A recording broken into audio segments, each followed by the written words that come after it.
하나님께서는 하나님 자녀들이 그 어떤 상황에서도 복된 삶, 승리의 삶을 살도록 도우시려고 최선을 다하시는 참 좋으신 아버지십니다. 이 하나님의 그 사랑과 또 자녀를 긍휼히 여기시는 마음을 우리가 자녀를 낳아 기르면서 그 마음을 100분 헤아릴 수 있을 줄로 압니다. 이 세상 어느 부모고 어떻게든지 사람이기 때문에 제한이 있고 할 수 없는 일들이 많아서 그렇지, 할 수만 있다고 한다면 자녀가 행복한 삶을 살도록 모든 걸 다 내어주고 싶은 그 진실된 사랑이 어미 아비의 마음입니다. 하나님은 오죽하시겠느냐, 이게 성경이 우리에게 주시는 하나님 아버지의 마음입니다. 참 좋으신 하나님 아버지. 무엇보다도 먼저 하나님께서는 이 세상 모든 인생들을 살리시기 위해서 열심히 일하시는 참 좋으신 하나님이시다. 창세기 맨 앞부분에 보면 이 세상에 태어나는 모든 사람들은 하나님이 만세전에 설계를 하셨고, 그리고 그 설계하신 대로 이 땅에 태어나게 하신다. 그러니까 하나님께 지음받지 않은 인생은 단 한 사람도 없습니다. 아담과 하와의 그 불순종의 죄가 영적인 유전으로 물려져서 죄인으로 태어나서 그 죄 때문에 하나님 없이 살다가 지옥 가는 망한 인생, 버려진 인생이 될 뿐이지, 그래서 하나님의 마음은 이 세상 모든 인생들이 한 영혼이라도 더 살리시기 위해서 열심히 일하시는 참 좋으신 하나님이시다. 이게 성경의 진리의 말씀입니다. 이사야서 9장 6절 7절 시작. 이는 한 아기가 우리에게 낳고 한 아들을 우리에게 주신 바 되었는데 그의 어깨에는 정사를 메었고 그의 이름은 기묘자라 모사라 전능하신 하나님이라 영존하시는 아버지라 평강의 왕이라 할 것임이니라. 그 정사와 평강의 더함이 무궁하며 또 다윗의 왕자와 그의 나라에 군림하여 그 나라를 굳게 세우고 지금 이후로 영원히 정의와 공의로 그것을 보존하실 것이라. 만군의 여호와의 열심히 이를 이루시리라. 좀 어렵게 표현이 됐긴 했지만은 하나님이 죽을 인생들 한 영혼이라도 더 살려내기 위해서 최선을 다해서 열심히 일하시는 참 좋으신 하나님이시다. 이게 하나님의 표현입니다.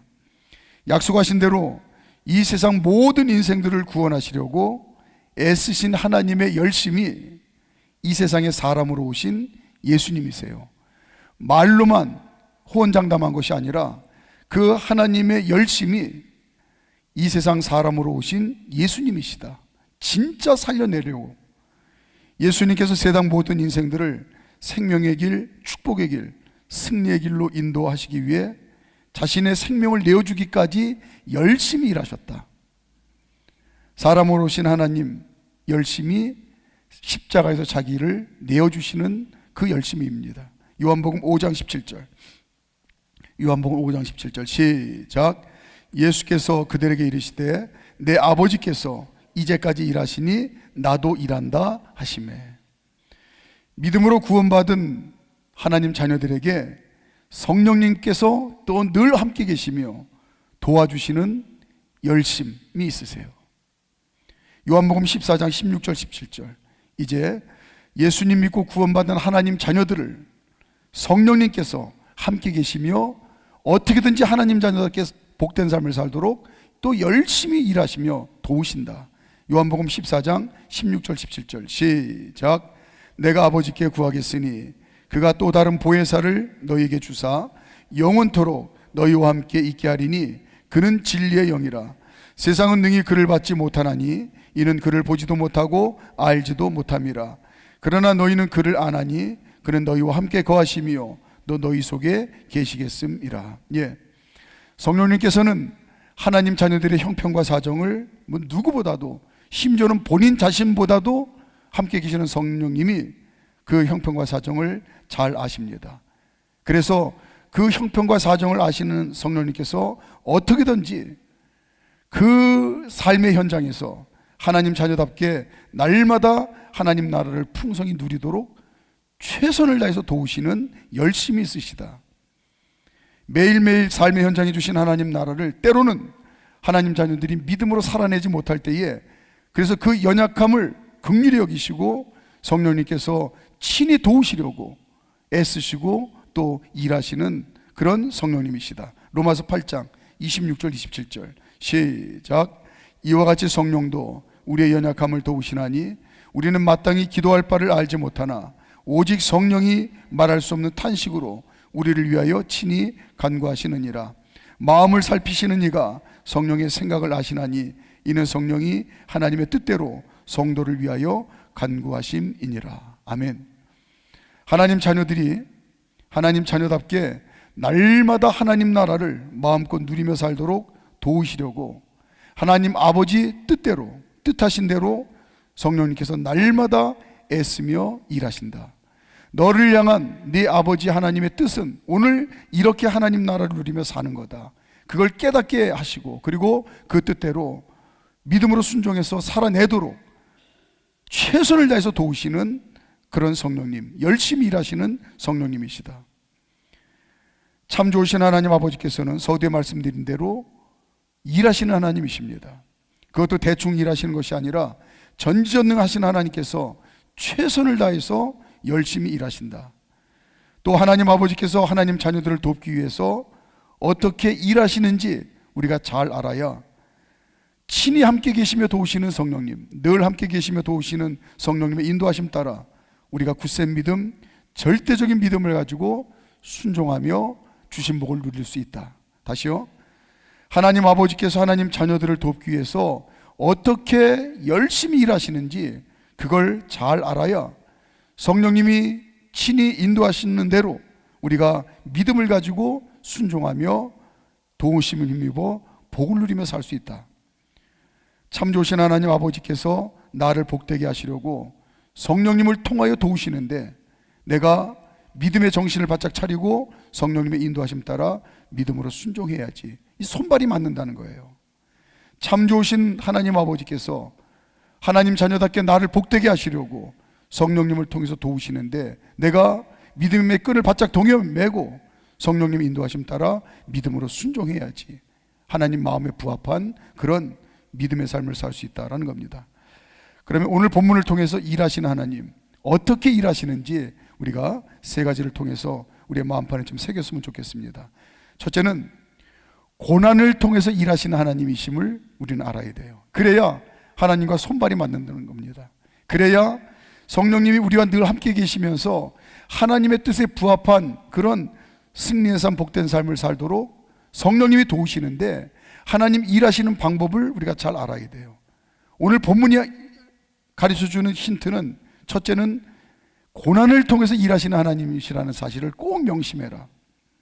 혹시 여기 낚시를 좋아하시는 분 계실지 모르겠지만 낚시 좋아하는 분들 특징이 보면 낚싯대를 들이고 앉아가지고 아무 움직임도 없이 낚시찌만 집중해서 뚫어져라 응시하고 있어요. 그러니까 낚시를 싫어하는 사람들은 그걸 못 견디는 겁니다. 근데 낚시 좋아하는 사람들은 낚시를 들이오고 찌가 움직이는지 그것만 1시간이고 2시간이고 뚫어져라 쳐다보고 있어요. 그러다가 찌가 움직이면 움직이는 순간에 낚시를 이제 채 올리죠. 그러면 물고기가 붙잡혀 올라옵니다. 그 쾌감을 누리기 위해서 이제 낚시를 즐긴다고 합니다. 하나님 자녀들이 크고 작은 고난을 만나면 어떻게 무엇을 해야 되는지 행동 요령을 정확하게 일러주세요. 일하시는 하나님이신데 또 성령 하나님께서 우리와 함께 계시면서 우리를 돕기 위해서 열심히 팔을 걷어붙이고 일하시는데 하나님 또 성령 하나님이 일하시는 아주 중요한 방법이 고난을 통해서 일하시는데 그렇다고 한다면 하나님 자녀들이 늘 크고 작은 고난을 만나기 마련인데 그때 어떻게 무엇을 해야 되는지 행동 요령을 정확하게 일러주십니다. 그래야 일하시는 하나님과 동행할 수 있는 거예요. 그래야 일하는 하나님과 함께 일을 이뤄낼 수 있는 겁니다. 자, 야고보서 5장 13절 간단 명료합니다. 하나님 자녀들이 크고 작은 고난을 수없이 만나며 신앙생활하는데 그때 하나님이 고난을 통해서 일하신다는 거예요. 고난을 만나면 어떻게 무엇을 해야 되는지 정확한 행동 요령을 가르쳐 주셨다. 야고보서 5장 13절 시작. 너희 중에 고난당한 자가 있느냐? 그는 기도할 것이요 즐거워하는 자가 있느냐? 그는 찬송할지니라. 예. 아까 낚시 이야기를 왜 했느냐면 어떻게든지 이 물속에 돌아다니는 물고기를 낚아채 올리기 위해서 찌를 응시하고 있는 것처럼 우리가 신앙생활을 하면서 크고 작은 고난을 만나게 되는데, 고난 만났을 때에 하나님 자녀들은 뭘 하는 거냐면 기도하래요. 그러면 고난당했을 때 하나님 자녀들이 기도하는 그 기도가 뭐냐? 고난을 낚시꾼처럼 찌를 응시하는 것처럼 고난을 응시하는 겁니다. 고난을 묵상하는 거죠. 고난 붙들고 기도하는 거예요. 이 고난 속에 숨겨진 하나님의 축복의 선물이 무엇인지를 기대하라는 말씀입니다. 이게 일하시는 하나님과 손발을 맞추는 방법이래요. 자, 시편 50편 15절. 시편 50편 15절 시작. 환난 날에 나를 부르라. 내가 너를 건지리니 내가 나를 영화롭게 하리로다. 자, 본문을 보세요. 서두에 있는 환난 날과 뒤에 영화롭게 한다는 말이, 이거는 앞뒤가 안 맞는 말입니다. 세상 이치로는. 그런데 하나님의 일하시는 방법은 고난 가운데 영화를 감춰놨다는 거예요. 고난 가운데 축복의 선물을 준비하고 계시다는 겁니다. 고난 중에 하나님께서 일하셔서 결국은 영원롭게 하신다고 하는 하나님의 일하는 방법을 분명히 가르쳐주고 계십니다. 하나님께 귀하게 쓰임받고 복된 인생을 산 신앙의, 성경에 나오는 신앙의 위인들이나 아니면 지난 2000년 기독교 역사상 우리보다 믿음을 앞서간 믿음의 선배님들이나 하나님께 귀하게 쓰임받고 복된 인생을 산 모든 사람들은 하나같이 고난을 통하여 일하시는 하나님을 절대적으로 신뢰하고 고난 중에 성령님의 인도하심에 굳센 믿음으로 순종할 줄 알았던 사람들이다. 그러니까 그런 얘기 많이 들어보셨죠. 하나님이 하나님 자녀들에게 축복의 선물을 바리바리 쌓으시는데, 고난이라고 하는 보자기에 싸서, 고난이라고 하는 술에 싣고, 또 고난의 터널을 지나서 한 걸음 한 걸음, 때로는 너무나 지루하게 길게 느껴질 정도로 그렇게 다가오신다는 거예요. 말씀드린 대로 하나님께 귀하게 쓰임받고 복된 인생을 산 믿음의 승리자들은 하나같이 고난을 통해서 일하시는 하나님을 절대적으로 신뢰한 겁니다. 아, 이 고난 때문에 내 인생이 끝장나는 거냐? 이 고난 때문에 내 인생이 다 무너지고 마는 거냐? 이 고난 때문에 내 인생이 치명적인 손상을 입는 거냐? 이런 생각 아니고 고난당할 때 기도하라고 하신 그 말씀을 진짜 믿은 거예요. 찌를 응시하면서 저 밑에 분명히 물고기가 왔다 갔다 하면서 이제 저 지렁이를 물려고 접근을 할 텐데, 그 물고기를 응시하는 것처럼 겉으로 보기에는 고난이지만 고난 안에 담겨진 하나님의 축복의 선물이 뭔가를 기대하고 기다리는 거예요. 기도하면서. 순종할 줄 알았다라는 말은 성령님과 동역할 줄 알았다는 겁니다. 성령님을 신뢰할 줄 알았다는 거예요. 신뢰는 중간에 포기하지 않는 겁니다. 나를 복되게 하시려고 고난 중에 일하시는 성령님께 끝까지 보조를 맞출 줄 알았다는 거예요.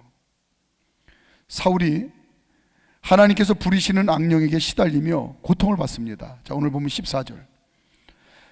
이스라엘 첫 번째 왕 사울이 하나님께서 부리시는 악령에게 시달리며 고통을 받아요. 14절 시작.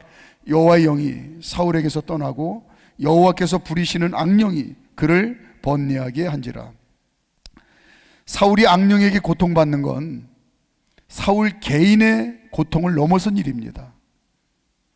개인의 불행으로 그치는 일이 아니에요. 왜냐하면 사울은 잘났든 못났든 이스라엘의 왕입니다. 한 나라의 왕이 지금 악령이 들려가지고 고통 가운데 신음한다고 하는 것은 이건 국가적인 위기고 심각한 고난입니다.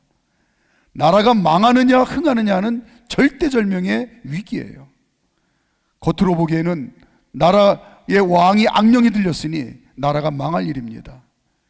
염려하고 절망할 수밖에 없는 절박한 상황입니다. 그러나 믿음으로 사는 하나님 자녀들의 눈에는 고난 중에 일하시는 하나님의 열심이 보이는 거예요. 이게 일하시는 하나님의 법칙입니다. 이 고난을 통해서 더욱 복되게 하시려고 열심히 일하시는 하나님의 바쁜 손길을 볼 줄 아는 거예요.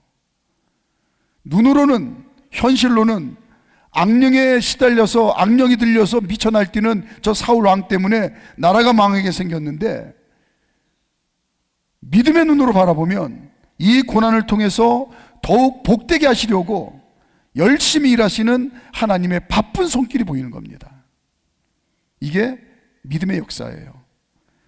말씀의 렌즈로 장착된 믿음의 안경을 쓰니까, 다시요, 말씀의 렌즈가 장착된 믿음의 안경을 쓰니까 고난 중에 열심히 일하시는 하나님의 바쁜 손이 보이더라.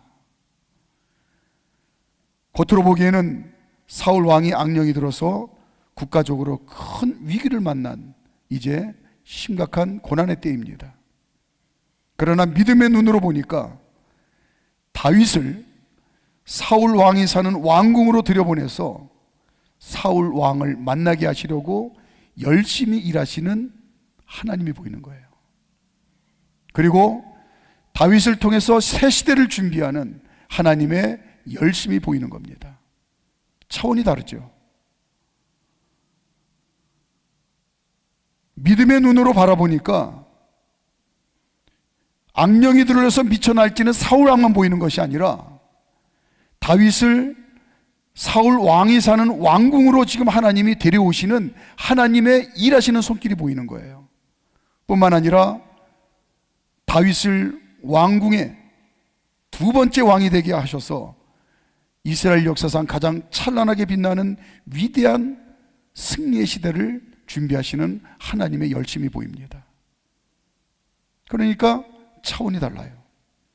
두 번째는 일하시는 하나님으로 인해서 그 은혜를 덧입고, 그리고 진정 하나님 자녀답게 복된 삶, 승리의 삶을 사는 그런 하나님 자녀가 되기 위해서는 일하시는 하나님의 두 번째 법칙, 오늘 예비하시며 일하시는 하나님이라는 사실을 우리가 명심해야 됩니다.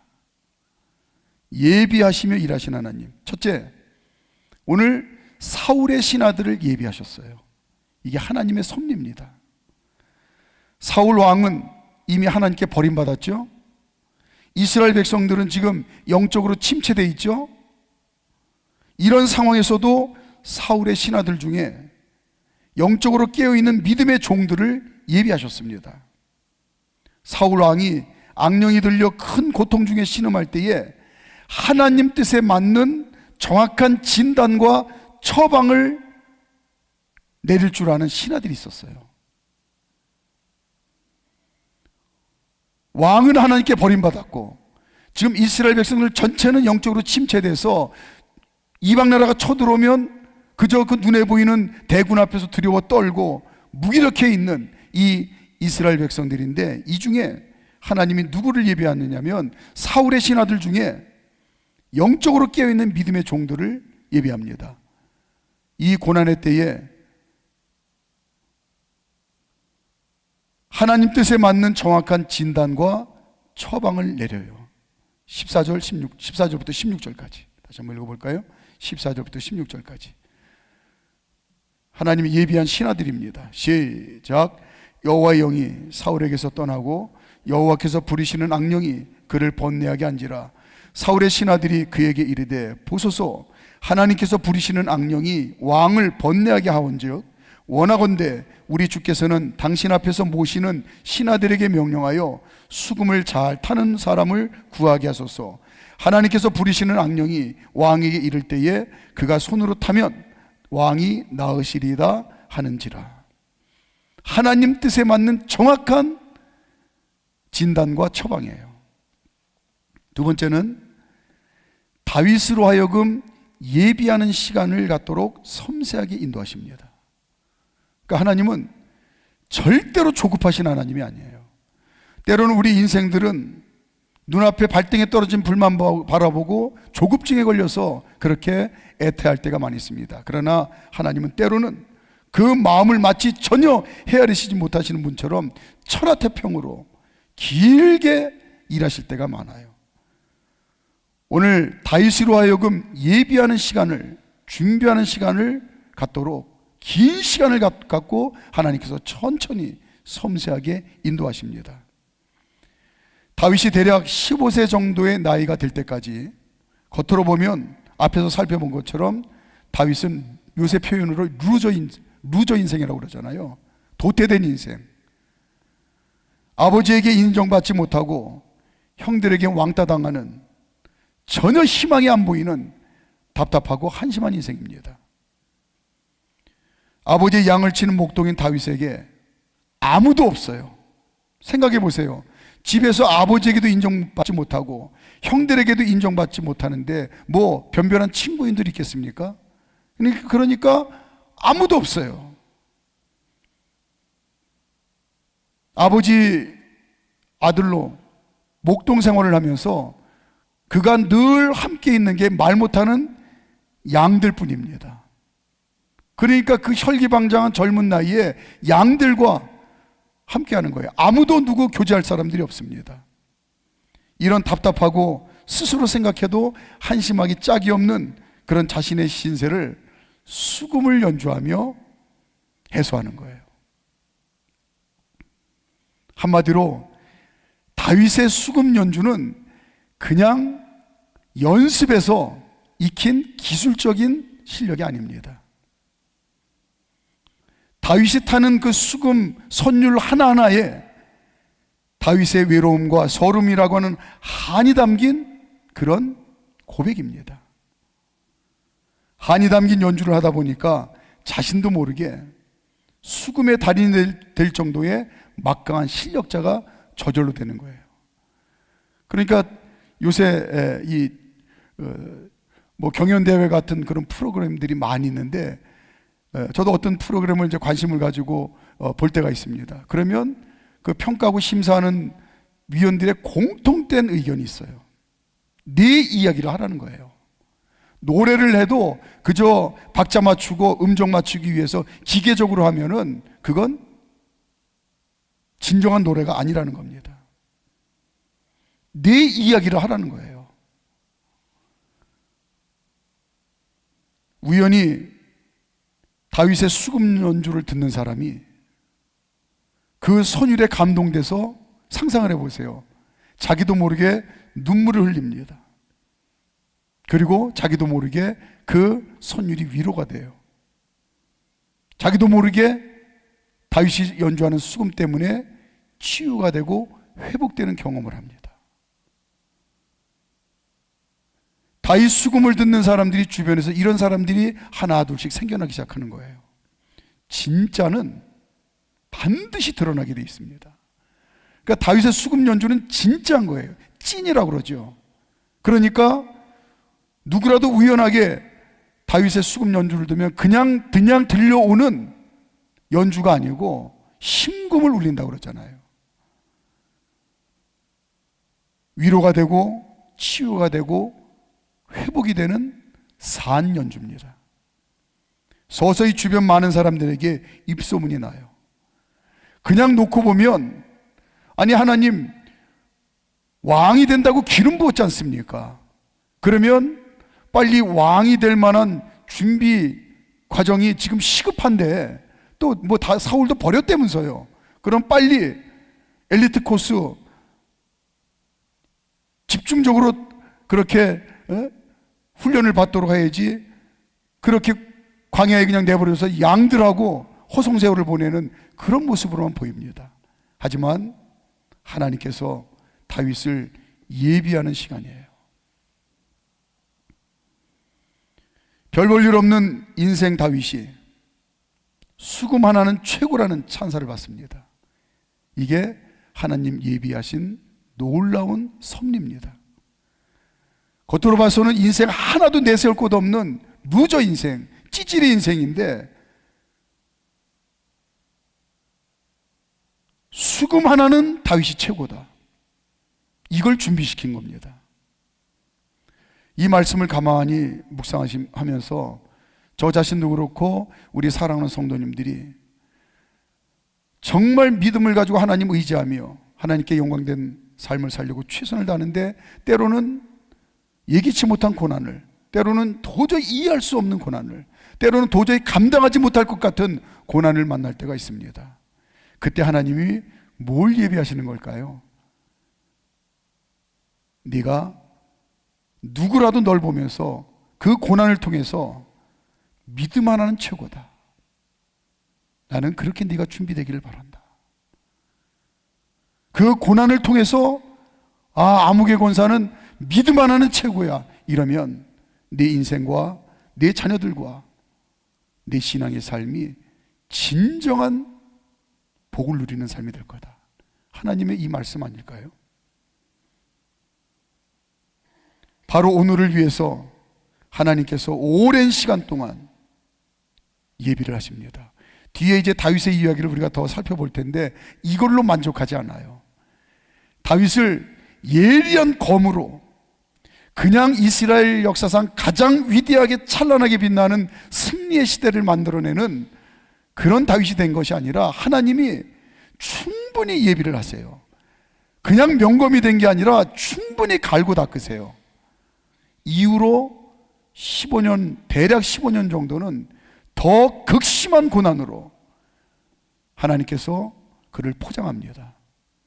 안에 쌓은 하나님의 선물이 너무나 소중하기 때문에 더 겹겹이 고난의 보자기에 싸가지고 더 큰 고난의 수레를 만들고 더 긴 고난의 터널을 걸어가게 하세요. 그래서 자그마치 30살이나 되어야 약속하신 대로 이스라엘의 두 번째 왕이 되는데, 돌아보고 보면 다윗이 자기 힘으로 자기 재주로 뭘 발버둥을 친다고 애를 써봐야 30살이 된 들 왕이 될 수 있었겠습니까? 늦은 것 같은데 가장 빠른 길이에요. 바로 오늘을 위해서 하나님께서 광야에서 양들과 함께 아무도 없는 외로운 시간을 예비하신 이유가 오늘을 위해서입니다. 다윗이 수금은 최고다. 17절부터 19절까지 17절부터 19절까지 시작. 사울이 신하에게 이르되 나를 위하여 잘 타는 사람을 구하여 내게로 데려오라 하니 소년 중 한 사람이 대답하여 이르되 내가 베들레헴 사람 이새의 아들을 본즉 수금을 탈 줄 알고 용기와 무용과 구변이 있는 준수한 자라. 여호와께서 그와 함께 계시더이다 하더라. 사울이 이에 전령들을 이새에게 보내어 이르되 양치는 내 아들 다윗을 내게로 보내라 하매. 거창하게 서술이 많은데 한마디로 말하면 수금은 다윗이 최고다, 이 말이에요. 오늘 우리가 기도하러 나왔는데 그 기도 하나 꼭 했으면 좋겠습니다. 하나님, 크고 작은 고난이 지금까지도 많았고 주님 오라 하시는 날까지 또 예기치 못한 크고 작은 많은 고난이 있을 텐데 그때 하나님의 마음을 헤아릴 줄 아는 기도하며 기대하고 기다리며 그렇게 기도하겠습니다. 이 고난을 통해서 아무개 믿음은 최고다 라는 그런 준비하는 시간이 되도록 제가 애써 보겠습니다. 마지막으로 세 번째, 하나님이 일하시는데 기적을 행하시며 일하시는 하나님이세요. 그러니까 우리가 믿음으로 하나님 의지하며 사는 게 이게 가슴 터질 듯한 벅찬 일인 거죠. 하나님이 일하시는데 필요할 때 반드시 기적을 행하세요. 그러니까 우리 믿음의 선배님들이 이 믿음의 목숨을 건 겁니다. 지난 2000년 동안 이 세상 지구의 움직임의 중심에 예수님을 믿는 믿음이 축이 돼가지고 이 세상이 움직여 온 거예요. 왜냐? 하나님 일하시는데 필요하시면 반드시 기적을 행하시며 일하시기 때문에. 가장 부족하고 별 볼 일 없는 다윗을 붙잡고 하나님께서 일하시니까 다윗 인생에 기적이 일어납니다. 하나님이 일하시니까 다윗 인생에 기적이 일어나요. 사울의 총애를 받는 사람이 됩니다. 아무에게도 인정받지 못했던 다윗이 어느 날 하나님이 일하시니까 기적이 나타나는데 이스라엘의 왕에게 총애를 받는 사람으로 우뚝 서요. 기적이죠. 가장 희망 없는 시골 목동이 왕의 사랑받는 존귀한 인생으로 하루아침에 하나님이 기적을 행하십니다. 21절 시작. 다윗이 사울에게 이르러 그 앞에 모셔섬에 사울이 그를 크게 사랑하여 자기의 무기 드는 자로 삼고. 하나님이 일하시니까 있을 수 없는 기적이 일어납니다. 예, 전지전능하신 하나님을 믿는다면서요. 저와 여러분들의 믿음이 뭡니까? 하나님이 전지전능하시다면서요. 그분이 아버지라면서요. 아버지가 자녀를 위해서 필요할 때 전지전능하신 하나님이 행하시는데 뭔 기적은 안 일어나겠습니까? 하나님은 필요하실 때에, 일하시면서 필요하실 때 반드시 그 어떤 기적이라도 행하신다. 이걸 믿는 겁니다. 또한 다윗이 사울 왕의 생명의 은인이 돼요. 기적이죠. 23절 아무에게도 인정받지 못했던 다윗이 어느 날 하나님이 그를 붙잡고 일하시니까 사울 왕의 생명의 은인이 됩니다. 23절 시작. 하나님께서 부리시는 악령이 사울에게 이를 때에 다윗이 수금을 들고 와서 손으로 탄즉 사울이 상쾌하여 낫고 악령이 그에게서 떠나더라. 예, 하나님이 다윗을 통해서 일하지 않으셨으면 악령에 미쳐 날뛰다 그냥 죽고 말았을 거예요. 가장 비참한 인생. 그런데 오늘 다윗을 붙들고 하나님이 일하시니까 사울의 생명의 은인이 되는 기적이 일어납니다. 하나님이 일하시는데 뭔 기적은 안 일어나겠습니까? 제 앞가림도 제대로 하지 못하던 다윗이 왕의 생명을 구합니다. 나라를 위기 가운데서 구한 거죠. 서두에 말씀드렸다시피 왕이 악령이 들어서 나라가 망하게 생겼는데 왕을 살려냈어요. 나라를 구한 겁니다. 도저히 있을 수 없는 기적이 일어난 거예요. 하나님이 일하시니까 기적이 일어나더라. 말씀 정리합니다. 찬양단 준비해 주시고요. 지금도 하나님 아버지께서 하나님 자녀들이 성령님의 도우심을 힘입어 날마다 더욱더 복된 삶, 승리의 삶을 살도록 열심히 일하십니다. 성령님은 팔을 걷어붙이고 지금도 날마다 저와 여러분들이 하나님 자녀답게 복된 삶, 승리의 삶을 살도록 일하세요.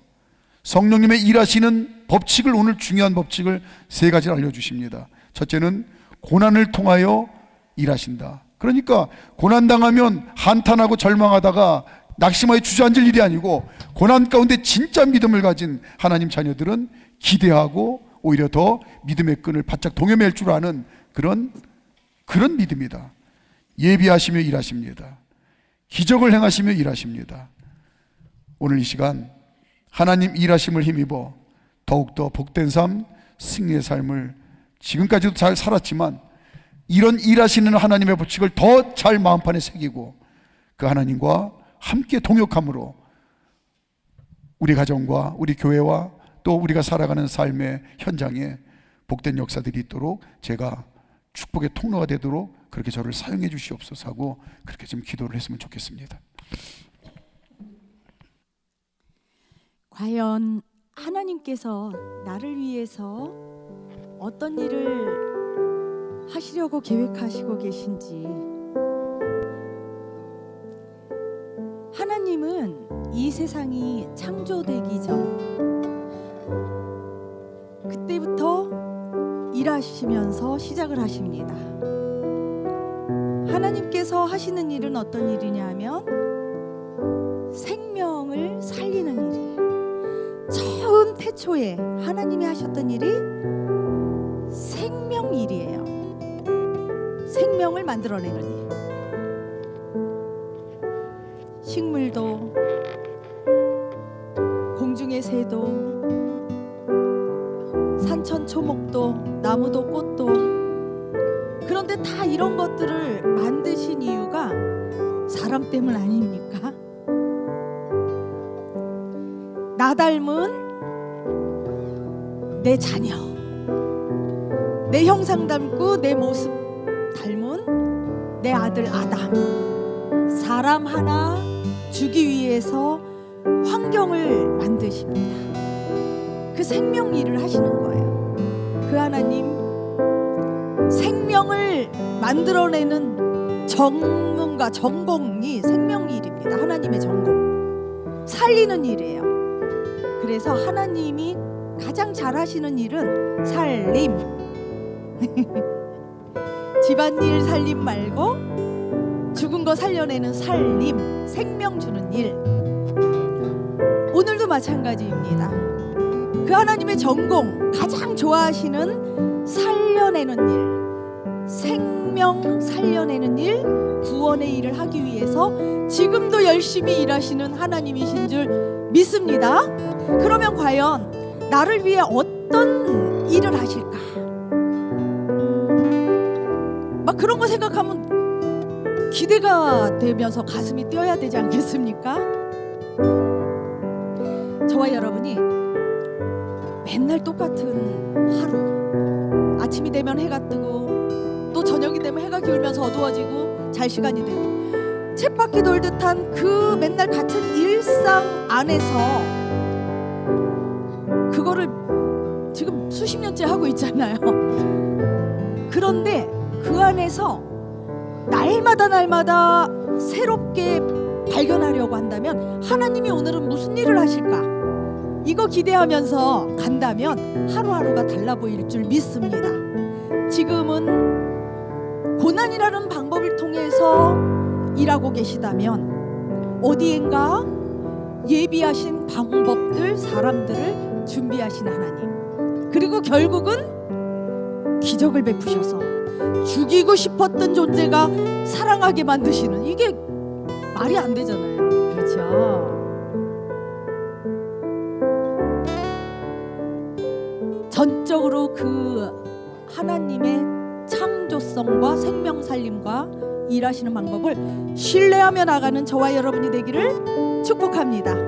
그렇다고 한다면 우리는 야, 내가 네 아버지다, 내가 그래서 너를 만들었지, 왜 너에게 복되게 하려고, 이거 믿고 고백하는 거예요. 수금 타는 자 하면은 저는 육상수 권사님 생각날 것 같아요. 와, 1인자예요 진짜. 과연 우리 옥토교회의 1인자가 아니라 중계동을 넘어서 서울시의 1인자라고 저는 믿고 있어요. 하나님은 생명살림의 전공자인데 우리는 또한 하나님 형상 닮았으니 어느 분야의 전공자가 될 것이냐. 아우, 권사님만 보면 저는 힘이 나요. 장로님 때문에 저는 신앙을 지켜요. 하나님이 일하시니 우리도 일해야 되지 않겠습니까? 그런데 그 일이 뭐냐? 주님을, 하나님을 믿는 것이 일하는 거예요. 그 하나님을 신뢰하고 나간다면 하나님 하시는 생명 살림의 일을 저와 여러분이 할 수 있는 줄 믿습니다. 고백할게요. 다윗은 수금을 타면서 뭘 했냐면 날마다 주님의 이름을 찬양했어요. 여호와 하나님은 나의 목자입니다, 요새입니다, 산성입니다. 우리도 사랑의 고백을 하면서 이제 기도 준비하려고 그래요. 하나님을 향하여서 다윗처럼 늘 사랑의 고백을 속삭일 수 있는 저와 여러분이 되길 축복합니다. 사랑합니다, 나의 예수님.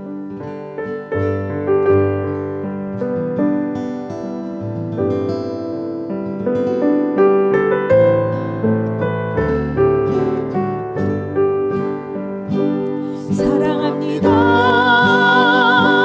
나의 예수님. 사랑합니다,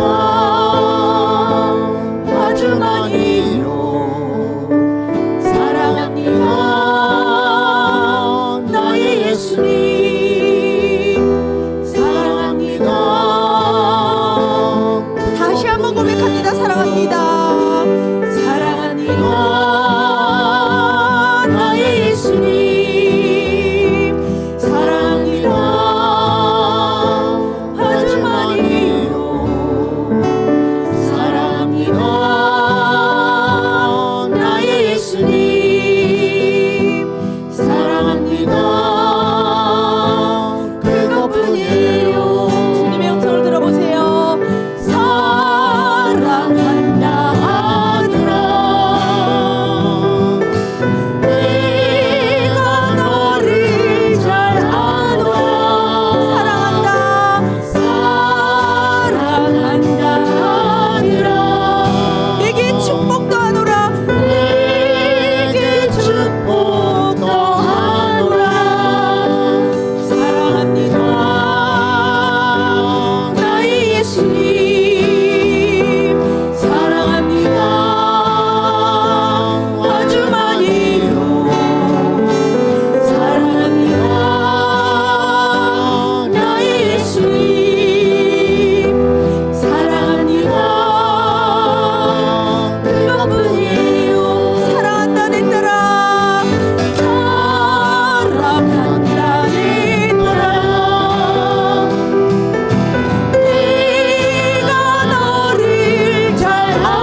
할렐루야.